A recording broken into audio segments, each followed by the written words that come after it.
Hey guys, today we have a 2012 Audi A6 3.0T Prestige. So as you can see, I already have the car in Audi Service Position. I have the bumper cover removed. I have the lower fender liners removed. Go Patriots. Let's see, I have the headlights are still installed because there's multiple connection points on the headlights. There's still two tabs that are holding the headlights onto the radiator support. I really don't want to take the headlights out because the alignment, the reinstall of the alignment of the headlights will not be exactly the same as they were, and Audi adjusted these last. Anyways, so very bad coolant leak and coolant smell coming from the engine. I could smell coolant was being burned. I took a mirror one night after I could smell it and a flashlight, and I could see all the way down into here when the supercharger was still installed, of course. I could see inside this valley down here that it was full of coolant. So let me pan over to the supercharger real quick and just show you what it looks like, show it to you removed, etc. So 3.0T supercharger removed. I was almost going to say it's not as bad as it looks. It is as bad as it looks. This is not an easy job, not for everyone. Depends on how much time you have on your hands and how much experience you have pulling these cars apart, especially a car like an Audi. So if you take a look, so there's six main mounting points, nuts, because there's studs that come up 1, 2, 3, 4, 5, 6 on the other side. So if you look down here, that is the crankcase ventilation hose. Okay, you can see I have it supported by a 2x4 so it doesn't crush the hose.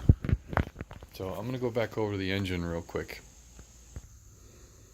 So there's no clip or anything that holds that hose on. It just is there with pressure. When you pull the supercharger straight up off of its studs, it will come out of the crankcase ventilation. So that's the whole. You can see it's made by Hengst, Hengst. But anyways, so bad coolant leak. I can smell it like crazy. I can see coolant pooled up. It's coming. It's running down the front of the engine and dripping onto the ground. So a lot of people say it's the coolant crossover pipe, which is this one right here that goes from head to head. A lot of people say it's probably the thermostat. Obviously, here's the where the thermostat is installed.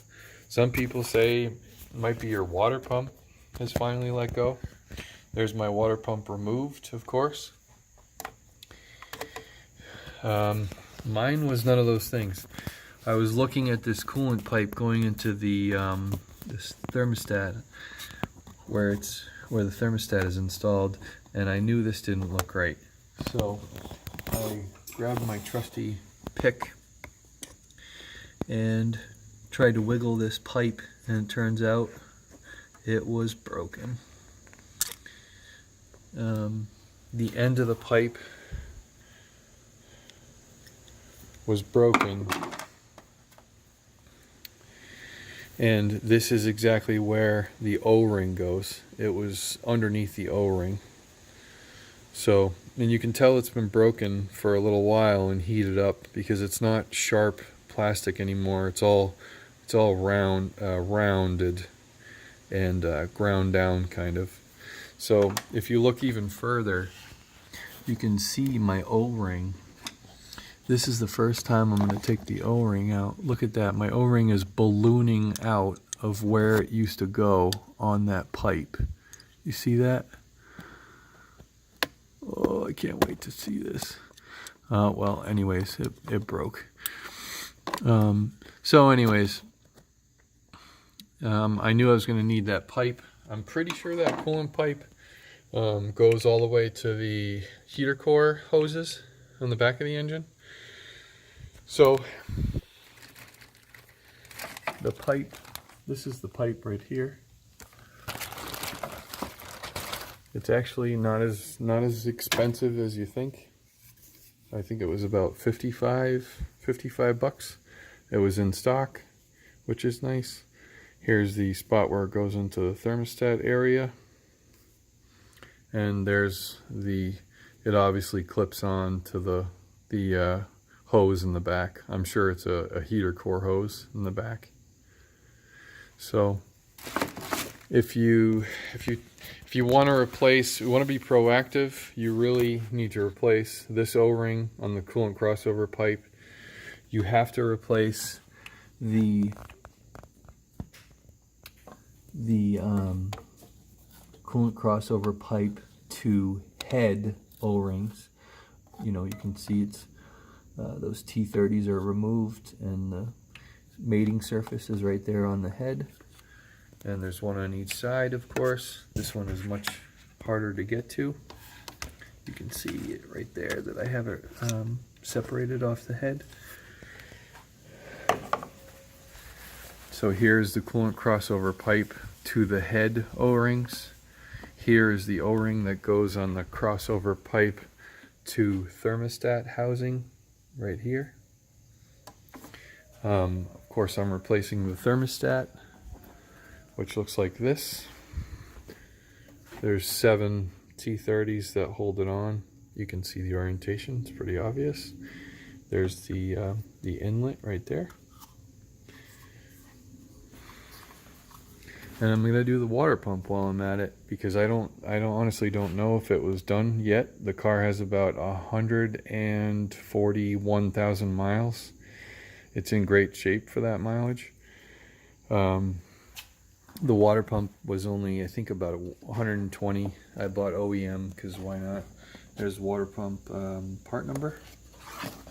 This is the pipe that goes into the crankcase vent off the supercharger.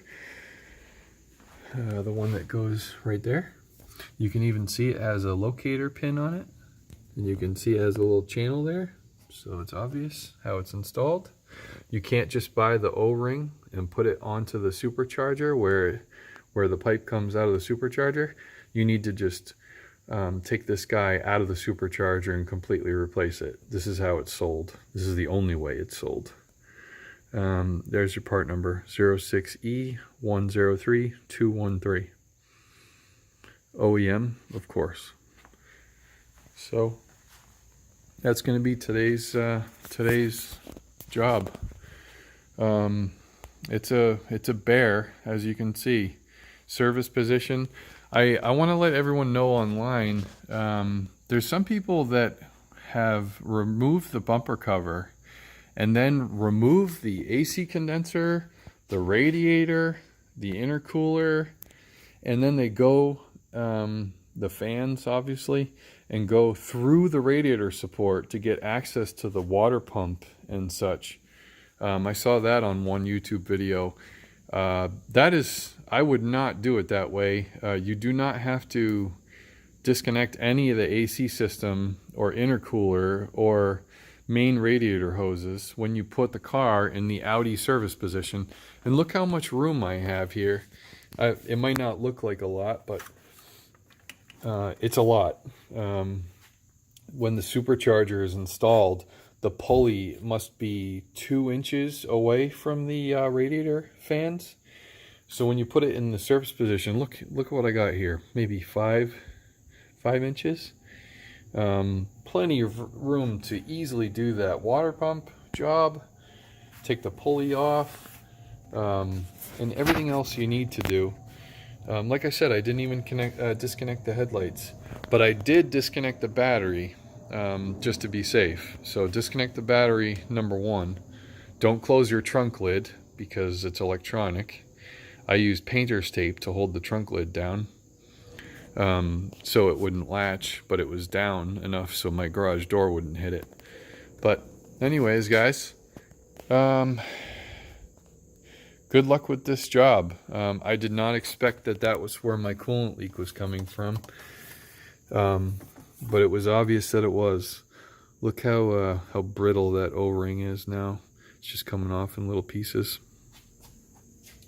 So if you guys have any questions, let me know. Post them in the comments under the video. Can't wait to get this done, because afterwards it's going to be tuned by integrated engineering, which is going to be a lot of fun to drive afterwards. All right, guys, have a good day. Thanks a lot for watching my videos as usual, and until next time.